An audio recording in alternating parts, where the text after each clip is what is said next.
दोस्तों, सनातन धर्म के पौराणिक ग्रंथों में एक से बढ़कर एक धनुर्धरों के बारे में बताया गया है। इन्हीं धनुर्धरों में एक ऐसा भी धनुर्धर था, अगर वो कौरवों की तरफ महाभारत में लड़ता तो पांडवों की हार निश्चित थी। तो वहीं पौराणिक काल में एक धनुर्धर ऐसे भी थे जो एक बाण से समुद्र को सुखाने की शक्ति रखते थे।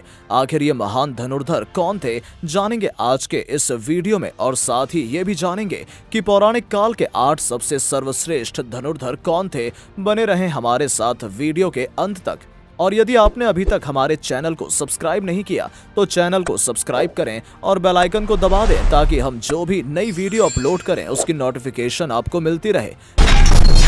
नंबर 8, कुंती पुत्र अर्जुन। दोस्तों, इस लिस्ट में 8वें नंबर पर अर्जुन का नाम सुनकर आप चौंक गए होंगे और आप सोच रहे होंगे अर्जुन तो महाभारत का सर्वश्रेष्ठ धनुर्धर था, फिर इस लिस्ट में अर्जुन का नाम 8वें नंबर पर कैसे? तो हम आपकी जानकारी के लिए बता दें, गुरु द्रोणाचार्य के सबसे प्रिय शिष्य अर्जुन से भी ज्यादा सर्वश्रेष्ठ धनुर्धर मौजूद थे, जिनके बारे में हम आगे से इस वीडियो में जानेंगे। लेकिन अर्जुन भी एक सर्वश्रेष्ठ धनुर्धर थे, जिनके धनुष की टंकार से महाभारत का पूरा युद्ध क्षेत्र गूंज उठा था।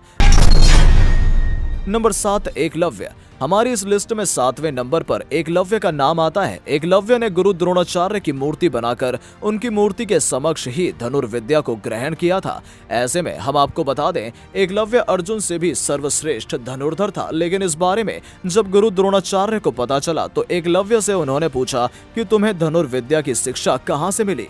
तो एकलव्य ने बताया कि हे गुरुवर, मैंने आपकी प्रतिमा के सामने इस विद्या को हासिल किया है। आप गुरु दक्षिणा में जो भी चाहे मुझसे मांग सकते हैं। ऐसे में द्रोणाचार्य ने एकलव्य से वो अंगूठा मांग लिया जिस अंगूठे से एकलव्य धनुष पर प्रत्यंचा चढ़ाता था। बताया जाता है कि द्रोणाचार्य ने अर्जुन को उस वक्त सर्वश्रेष्ठ धनुर्धर होने का आशीर्वाद दिया था। उसी आशीर्वाद की रक्षा करने के लिए द्रोणाचार्य ने एकलव्य से उसका अंगूठा मांग लिया था। नंबर 6, कर्ण। महाभारत काल में अनेकों वीर योद्धाओं के बारे में सुनने को मिलता है। कोई कहता है महाभारत काल में धनुर्धर अर्जुन था, तो कोई कहता है कि महाभारत में सर्वश्रेष्ठ धनुर्धर अश्वत्थामा था। लेकिन हम बता दें, महाभारत काल में सबसे सर्वश्रेष्ठ धनुर्धर कर्ण था। ये बात भली भांति सभी देवी देवता जानते थे। इसलिए अर्जुन के मानस पिता इंद्रदेव छल करके कर्ण से उसका कुंडल और कवच दान में मांग लेते हैं, वरना अर्जुन कभी भी कर्ण को नहीं मार पाते। महाभारत में बताया गया है कि कर्ण जब तीर चलाता था और जब वो तीर अर्जुन के रथ पर लगता था तो अर्जुन का रथ कई कदम पीछे हट जाता था। अब आप कर्ण की धनुर्विद्या के शक्ति का अंदाजा इसी बात से लगा सकते हैं कि जिस रथ पर स्वयं भगवान विष्णु और महाबली हनुमान जी विराजमान थे, उस रथ को कर्ण अर्जुन सहित धनुर्विद्या की शक्ति से पीछे धकेल देता था। नंबर 5, बर्बरीक। दोस्तों, सर्वश्रेष्ठ धनुर्धर की लिस्ट में 5वें नंबर पर बर्बरीक का नाम आता है, जो महाभारत काल का सबसे सर्वश्रेष्ठ धनुर्धर था। बर्बरीक भीम के पौत्र और घटोत्कच एवं अहिलावती का पुत्र था। बर्बरीक को उसकी मां ने सिखाया था कि हमेशा लड़ाई में उसे कमजोर पक्ष का साथ देना है।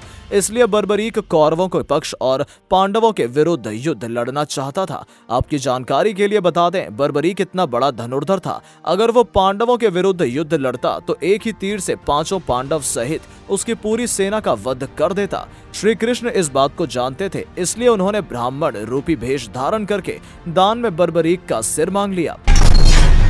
नंबर 4, लक्ष्मण। राम के छोटे भाई और शेषनाग के अवतार लक्ष्मण को कौन नहीं जानता। रावण का पुत्र मेघनाथ, जिसने युद्ध में इंद्रदेव को हरा दिया था, जिसकी वजह से मेघनाथ का नाम इंद्रजीत पड़ा। उस इंद्रजीत को लक्ष्मण ने अपने धनुष के बाण से यमलोक भेज दिया। इसके साथ ही लक्ष्मण ने रावण की कई असुर शक्तियों को युद्ध में हराया था। लक्ष्मण के धनुर्विद्या में इतनी शक्ति थी, अगर वो अपने तीर से रेखा खींच देते तो उस रेखा को कोई पार नहीं कर सकता था। नंबर 3, श्री कृष्ण। भगवान विष्णु के अवतार श्री कृष्ण कृष्ण अवतार और महाभारत काल में ज्यादातर हाथ में बांसुरी और सुदर्शन चक्र लिए हुए नजर आए हैं। लेकिन हम आपको बता दें कि श्री कृष्ण भगवान एक सर्वश्रेष्ठ धनुर्धर भी थे। ऐसे में महाभारत काल में श्री कृष्ण भगवान का सर्वश्रेष्ठ धनुर्धर होने का पता तब चला जब लक्ष्मणा के स्वयंवर प्रतियोगिता में श्री कृष्ण ने कर्ण, अर्जुन, दुर्योधन, इसके अलावा और भी तमाम वीर योद्धाओं को पछाड़ते हुए स्वयंवर को जीतकर लक्ष्मणा से विवाह किया। नंबर 2, राम। भगवान श्री राम को पौराणिक काल का दूसरा सबसे सर्वश्रेष्ठ धनुर्धर माना जाता है। प्रभु श्री राम के धनुर्विद्या की शक्तियों का पता तब चला जब रावण से युद्ध करने के लिए समुद्र को पार करना चाहते थे तो उन्होंने समुद्र से प्रार्थना की कि आप हमारे मार्ग से हट जाएं, लेकिन समुद्र देवता ने उन्हें रास्ता नहीं दिया। जिसके बाद प्रभु श्री राम क्रोधित होकर समुद्र को सुखाने के लिए बाण चलाना चाहा। इतने में ही समुद्र देव प्रकट हो गए और उन्होंने अपनी गलती की माफी मांगी और कहा कि आप मेरे ऊपर पत्थर का सेतु बना सकते हैं। तभी से भगवान श्री राम को सर्वश्रेष्ठ धनुर्धर के नाम से जाना जाने लगा, क्योंकि धनुर्विद्या से समुद्र को सुखाने की शक्ति है केवल प्रभु श्री राम के पास थी। इसके अलावा प्रभु श्री राम ने त्रिलोकी विजेता रावण का भी वध अपनी धनुर्विद्या से ही किया था। नंबर 1, भगवान शंकर। दोस्तों, सर्वश्रेष्ठ धनुर्धर की लिस्ट में पहले नंबर पर भगवान शिव का नाम आता है। भगवान शिव शंकर को संपूर्ण सृष्टि का ज्ञाता माना गया है और पौराणिक काल के ग्रंथ में ऐसा कहा गया है कि भगवान शंकर से ही सब कुछ है, चाहे वो विद्या हो, अस्त्र शस्त्र का ज्ञान हो, जीवन मरण हो, सब कुछ भगवान शंकर के ही हाथ में है। आपको बताते चलें, जब त्रिपुरासुर नामक राक्षस ने तीनों लोक में देवताओं को परेशान करना शुरू कर दिया, जिसे ब्रह्मा द्वारा अमृता का वरदान प्राप्त था, तो खुद भगवान शंकर ने धनुर्विद्या से त्रिपुरादास दैत्य का वध किया था। तो दोस्तों, ये थे पौराणिक काल के 8 सर्वश्रेष्ठ धनुर्धर के नाम। आपको हमारी वीडियो कैसी लगी हमें कमेंट करके जरूर बताइएगा, और यदि आप भगवान शिव शंकर के सच्चे भक्त हैं तो कमेंट बॉक्स में ओम नमः शिवाय लिखना ना भूलें, और साथ ही इस वीडियो को लाइक, शेयर एंड चैनल को सब्सक्राइब करके बेल आइकन को दबा दें। मिलते हैं नेक्स्ट वीडियो में। Thanks for watching.